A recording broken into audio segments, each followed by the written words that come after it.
قصص حقيقية من قلب المشرحة، الحلقة الخامسة. كنت فاكر ان شغلي في المشرحة خلاص مفهوش جديد، كله موت وخلاص، لحد ما في يوم سمعت جملة جوه أوضة التشريح خلتني اتجمد في مكاني. هو فين باب الخروج؟ وانا لوحدي والجثة لسه على الترابيزة. القصة الاولى اللي نده باسمي في مشرحة في مستشفى جامعي معروف انها زحمة والناس دايما بتدخل وتخرج، بس في يوم الساعة كانت 2:45 دقيقة الصبح وانا الوحيد في المكان كله براجع ورق الحالات. سمعت صوت من اخر الطرقة، حد بيقول اسمي يا احمد. قمت بسرعة وقلبي بيدق، قلت يمكن الامن او دكتور. رحت لاخر الممر، مفيش حد. بفتح باب التلاجة اللي جاي منه الصوت، الجثة قدامي ثابتة بس ايديها متشابكة على صدرها، واتفتحت فجأة. اتفتحت كأنها كانت بتشد نفسها لحد ما لقيتني. جريت وعمري ما رجعت المشرحة دي تاني لوحدي. القصة التانية، العروسة اللي كانت بتضحك. جات لنا حالة بنت صغيرة ماتت في حادث، كانت لابسة فستان فرح، ماتت في يوم كاتب كتابها.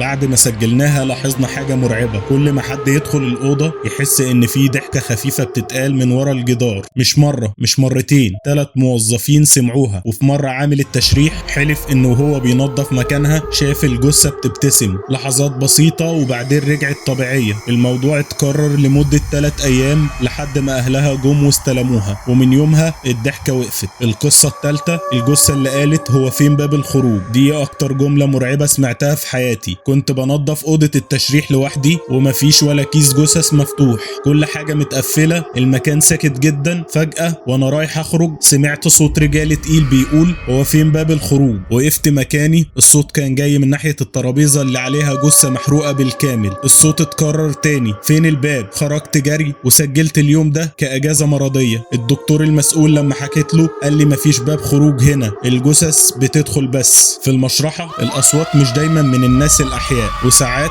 الجثث مش بتدور على الراحة، بتدور على باب الخروج. بس السؤال، لو خرجوا هيروحوا فين؟ لسه عندنا قصص ولسه الرعب مخلصش. استناني في الحلقة الجاية من قصص حقيقية من المشرحة. اعمل لايك واشتراك في القناة علشان الرعب الحقيقي لسه ما بدأش.